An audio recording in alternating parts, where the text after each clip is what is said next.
দুঃশাসন দূর করা আর স্বৈরাচারের সৃষ্ট ক্ষত পূরণ করাই অন্তর্বর্তী সরকারের জন্য সবচেয়ে বড় চ্যালেঞ্জ বলে মনে করেন প্রধান উপদেষ্টা ডক্টর মোহাম্মদ ইউনূস। সরকারের ১ মাস পূর্তিতে গণমাধ্যমে পাঠানো বার্তায় তিনি শিক্ষার্থীদের ক্লাসে ফেরারও আহ্বান জানান।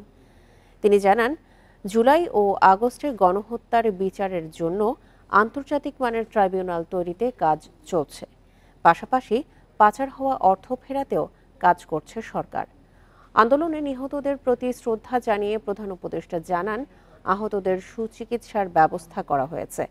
ধর্মীয় উপাসনালয় পাহারা, ট্রাফিক ব্যবস্থা নিয়ন্ত্রণ সহ শিক্ষার্থীদের বিভিন্ন কাজের প্রশংসা করে শিক্ষার্থীদের ক্লাসে ফিরে যাওয়ার আহ্বান জানান ডক্টর ইউনূস।